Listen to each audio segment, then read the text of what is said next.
organizers of this event, we want to welcome Dr. Ron Paul.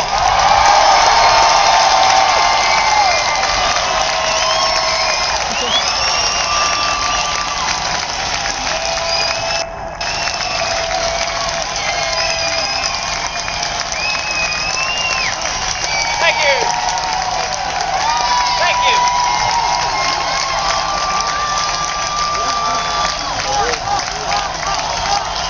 Thank you. Thank you very much. Thank you. I better quit while I'm ahead. I guess I'll do it. Thank you.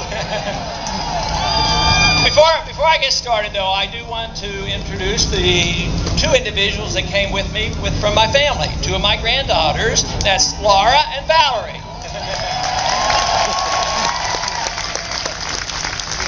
Carol didn't make it this time, but she has promised that she is going to be in Minneapolis on 2nd of September.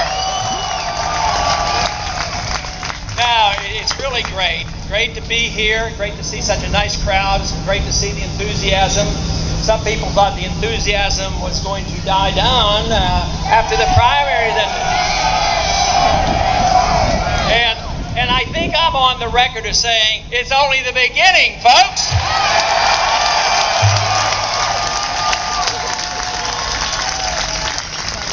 Now, it is very exciting. Big things are happening. The other day I wrote an article for the website and talked about a lot of big things happening. There are big things that are happening that are negative, but this is big too, and we have the answers to the problems that we have in this country.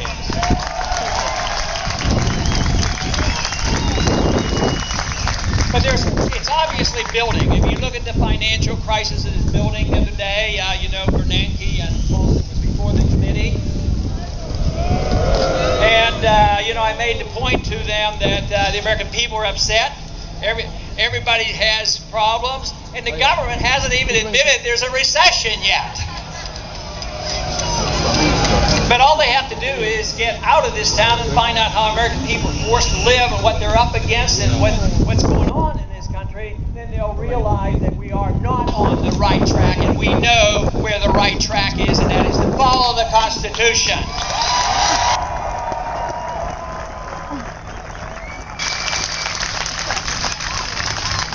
It's really been a great year. Of course, the year has ended in one way, and sadly, with the loss of Kent. That has been a sad thing because, as I have said many times, Kent Snyder was the one that I knew closely, and he was the one that actually did the significant amount of arm twisting that finally had me make the final decision to get involved. So we will miss Kent. But he really did play a significant role. He was a friend, and he worked with me as far back as 1987. But we will carry on. The message is there, the organization is there, and the enthusiasm there, and obviously the need is there. That's the thing. They need our message.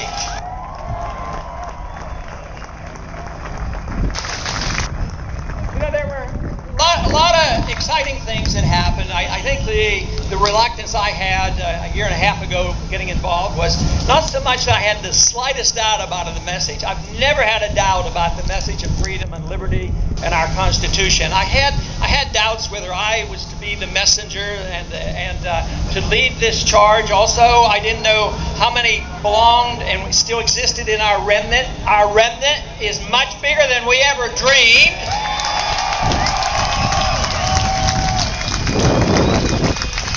But what about the enthusiasm of the young people in the campuses? They've come alive with the ideas of liberty.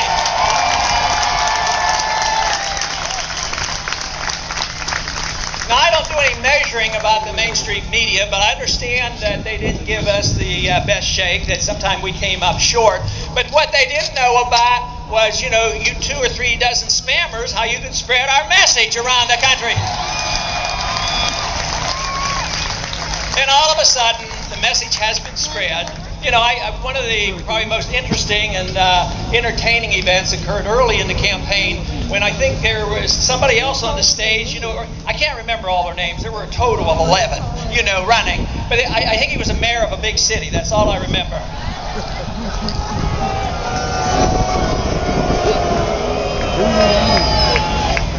But he was the one that called me on the carpet, and you know, there was a lot of booing and hissing. Obviously, you people weren't in the crowd. But lo and behold, I remember that evening, I was a little uncertain what it meant. It really didn't disturb me that much because, you know, I've had poor reception to a lot of my speeches over the years. But I remember a few minutes afterwards, Ken Snyder came up to me and he whispered, he said, guess what? You're winning in the post-debate polls.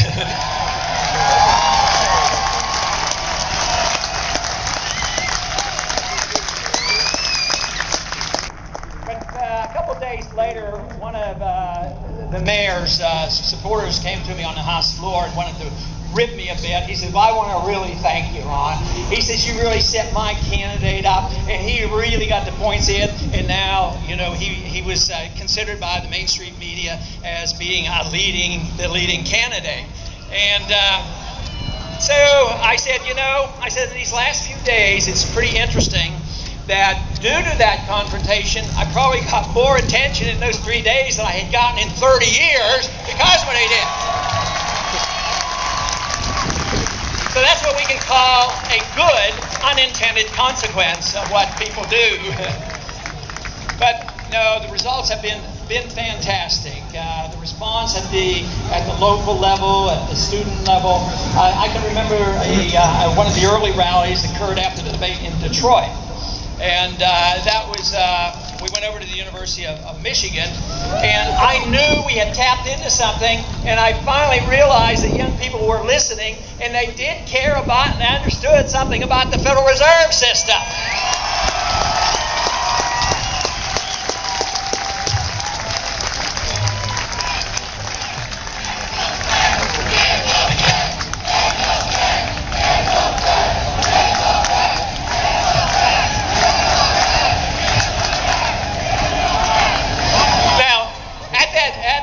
I was very pleased. I got the applause when we went after the Fed, but what really fascinated me is when they started pulling out Federal Reserve notes and burning them.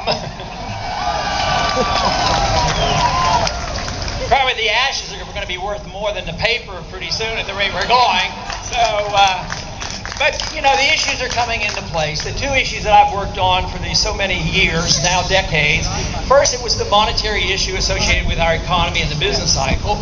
And then in the last decade or so, since we as Republicans have gone really downhill with the foreign policy has become a very important issue. So I have spent a lot of time